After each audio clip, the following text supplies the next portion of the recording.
Hello बच्चों, नमस्कार। आपके अपने YouTube चैनल प्रधान इंस्टीट्यूट में आप सभी का स्वागत है। आज कक्षा 10वीं का अध्याय 1 का प्रश्नावली 2.2 का प्रश्न क्रमांक तीसरा हल करने जा रहे हैं। क्या है बेटा? क्वेश्चन हमारा तीसरा, सीधे कीजिए कि निम्नलिखित संख्याएं अपरिमेय संख्या है। क्या करेंगे? निम्नलिखित संख्याएं कैसे हमारे पास अपरिमित संख्या है, मतलब ये जो दी हुई संख्या ये कैसे हमारे पास अपरिमेय, इसको सिद्ध करना। ठीक है, चलो आ जाओ। पहला क्या है हमारे पास? पहला वाला देख लो। पहला क्या है? 1/√2। इसको क्या करेंगे? हल करेंगे। ठीक है बेटा, सबसे पहले क्या करेंगे हम लोग? मानेंगे इसको, है ना? क्या करेंगे? मानेंगे। माना कि 1/√2 एक परिमेय संख्या है। क्या मानेंगे बेटा इसको हम लोग? परिमेय संख्या है। यह परिमेय के साथ हम उसका उल्टा मानेंगे कि परिमेय संख्या है। ठीक है, परिमेय संख्या को लिखते कैसे बेटा हम लोग? बटे के रूप में, p बटे q के रूप में। तो लिख लो 1/√2 बराबर p बटे q। ठीक है, जहाँ क्या होगा बेटा हमारे पास? जहाँ p और q क्या होगा? हमारा पूर्णांक होगा। जहाँ p और q पूर्णांक है तथा q बराबर 0 नहीं है। ठीक है, इतना क्या बेटा? चलो अब क्या करेंगे? इसको उल्टा करके लिख लो। क्या करोगे? ऊपर वाली संख्या नीचे और नीचे वाली संख्या ऊपर। ठीक है, करो बेटा। क्या हो जाएगा? √2 और बटे का एक कोई मतलब नहीं रहता तो हम लिखेंगे नहीं। ठीक है, और इधर कितना हो जाएगा हमारे पास? q/p। ठीक है, तो ये हमारे पास कैसे बेटा? अपरिमेय संख्या है ना। तो क्या लिखेंगे हम लोग कि p/q एक परिमेय संख्या है, अर्थात अंदर 2 भी कैसा होगा हमारे पास? परिमेय संख्या होगा। क्या लिखेंगे बेटा? लिखेंगे हम लोग कि p/q क्या? सॉरी, q/p एक परिमेय संख्या है। तो या अर्थात, तो लिखोगे अर्थात √2 भी एक परिमेय संख्या क्या होगी बेटा? परिमेय संख्या होगी, है ना। कैसा होगा? √2 भी एक परिमेय संख्या होगी। जो इस कथन का कैसा बेटा? उल्टा है, विरोधाभास है। क्या लिखेंगे? जो इस कथन, क्या लिखेंगे? जो इस कथन का विरोधाभास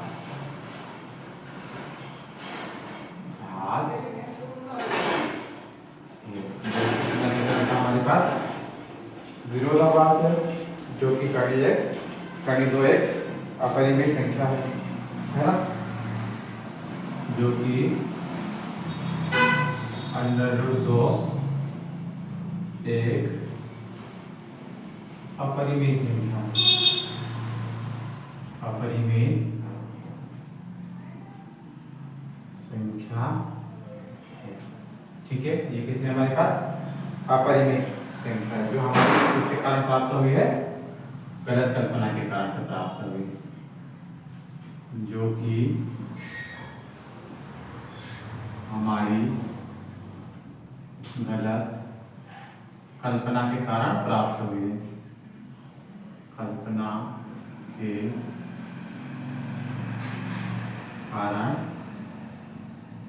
प्राप्त हुई है। अतः एक बटा अंडर रूट 2 एक क्या बेटा अपरिमेय संख्या, अपरिमेय संख्या है। ठीक है, आया समझ में? ठीक, अब क्या करेंगे बेटा हम लोग क्वेश्चन तीसरे का दूसरा अक्षर। ठीक है, क्या है दूसरा देखते हम लोग। दूसरा क्या है, चलिए इसको क्या करते हैं हम लोग साफ कर देते, इसको साफ कर लेते हम लोग। ठीक है, फिर हम करेंगे बेटा क्वेश्चन नंबर तीसरे का दूसरा, ये अगला दिया हुआ है। ठीक है, चलो चलो आ जाओ। क्या है बेटा हमारे पास अगला क्वेश्चन क्या देके रखा हमको, अगला देके रखा सेकेंड, क्या हमारे पास दूसरा क्या है 7 अंडर रूट 2। ठीक, इसका भी लिखेंगे हम लोग, क्या करेंगे बेटा भाई, क्या करेंगे माना कि इसको भी मानेंगे हम परिमेय संख्या। चलो माना कि 7 अंडर रूट 2 एक परिमेय संख्या है। क्या मानेंगे बेटा परिमेय संख्या मान लिया हमने। परिमेय संख्या को लिखने के लिए हम लोग 7 अंडर रूट 2 बराबर क्या हो जाएगा हमारे पास p बटा q। देखते हैं हम लोग, चलो जहाँ p और q का हमारा, जहाँ p और q का है पूर्णांक है तथा q बराबर 0 नहीं है। ठीक है, q बराबर क्या बेटा हमारे पास 0।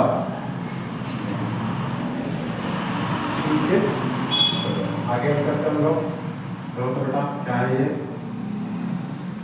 ये गुणे में इधर आएगा तो भाग में आ जाएगा। चलो तो इसको ऐसा कैसे ले लो, अंडर रूट 2 बराबर p बटा q लिया। अब बेटा ये कहाँ हमारे पास गुणे में इधर आएगा तो भाग में हो गया। तो क्या होगा बेटा हमारे पास ये यहाँ तक समाप्त हो गया, मतलब जो p बटा 7q क्या हमारे पास एक परिमेय संख्या है, p बटा 7q एक परिमेय संख्या है, अर्थात कर्ण 2 एक कैसी होगी परिमेय संख्या होगी। देखिए हम लोग, चलो क्या लिखेंगे बेटा हम लोग कि p बटे 7q एक परिमेय संख्या है, अर्थात क्या होगा बेटा अर्थात अंडर रूट 2 एक परिमेय संख्या होगी, एक परिमेय संख्या होगी जो इस कथन का कैसा है विरोधाभास है, जो कि इस कथन का कैसा बेटा विरोधाभास है। जो इस कथन का कैसा हमारे पास विरोधाभास है, कहीं तो कैसे हमारे पास अपरिमेय संख्या, जो कि इस कथन का विरोधाभास है, जो हमारी गलत कल्पना के कारण प्राप्त हुआ है, जो कि हमारी गलत कल्पना के कारण प्राप्त हुआ। कैसे हुआ बेटा, जो कि हमारी गलत कल्पना के कारण प्राप्त हुआ था। मतलब कर्ण 2 है क्या हमारे पास एक अपरिमेय संख्या है ना, तो क्या लिख देंगे हम लोग, क्योंकि हमारा गलत कल्पना के कारण प्राप्त हुआ है, अतः क्या बेटा हमारे पास 7 अंडर रूट 5 एक अपरिमेय संख्या है। ठीक है, आया समझ में? हो गया? चलो ठीक है बेटा, अब क्या करेंगे हम लोग? अगला प्रश्न करेंगे। क्या करेंगे? अगला प्रश्न। ठीक है, तीसरे का तीसरा। क्या है बेटा? तीसरे का तीसरा देखते। इससे पहले इसको क्या करें हम लोग? साफ कर लेते। चलो इसको साफ कर लेते, इसके बाद हम अगला वाला क्वेश्चन हल करेंगे। ठीक है, क्या करें बेटा? पहले साफ कर लेते। चलो अच्छे से साफ कर लेते हैं, इसके बाद हम अगला तो अगला क्या था हमारे पास? अगला है तीसरे का तीसरा। क्या है तीसरे का तीसरा? 6 प्लस करनी 5। ठीक, चलो इसको हल करते हैं हम लोग। लिखो बेटा हल। माना कि, क्या करेंगे? माना कि, इसको क्या मानेंगे बेटा? परिमेय संख्या मानेंगे। चलो मान लो, क्या करेंगे? 6 प्लस करनी 5। 6 प्लस करनी 5 ही ना हमारे पास? हाँ, एक परिमेय संख्या है। क्या बेटा? एक परिमेय संख्या है। ठीक है, परिमेय संख्या को लिखते कैसे हम लोग? p/2 के रूप में। कैसे बेटा? p/2 के रूप में, जहाँ p और q क्या होगा हमारा? पूर्णांक। देख लो, जहाँ p और q पूर्णांक है तथा q बराबर 0 नहीं है। ठीक है, जहाँ p और q का हमारा पूर्णांक है तथा q बराबर 0 नहीं है। ठीक है, चलो और आगे बढ़ जाते बेटा। आगे चलो क्या करेंगे बेटा हम लोग? ये कड़ी 5 ऐसा किए, ऐसा क्या करो? कड़ी 5 वैसा किए, वैसा बराबर क्या मेरे पास? p/q। ये इधर प्लस का है, उधर जाएगा तो आई का हो जाएगा माइनस का। हो गया, इसके बटे में कुछ नहीं है तो बेटा क्या है? 1 छिपा रहता है। ठीक है, चलो हम आगे हल कर लेते हैं। क्या हमारे पास? p/q minus 6/1। एक क्या बेटा? एक परिमेय संख्या है, अर्थात कड़ी 5 क्या होगा हमारे पास? परिमेय संख्या होगी, अर्थात कड़ी 5 एक परिमेय संख्या है। जो कि इसका क्या कहता है बेटा? विरोधाभास है। जो क्या? इसको उल्टा माना था, क्या माना था? परिमेय संख्या माने तो 6 प्लस कड़ी 5 को परिमेय संख्या माने तो तब हमें ये मिला है ना। तो क्या करेंगे हम लोग? जो कि इस कथन का विरोधाभास है, जो कि इस कथन का कैसा बेटा? विरोधाभास है, जो हमारी गलत कल्पना के कारण प्राप्त हुआ है। जो हमारी गलत कल्पना के कारण प्राप्त होगा। अतः क्या क्या? 6 प्लस कड़ी 5 एक अपरिमेय संख्या है। अतः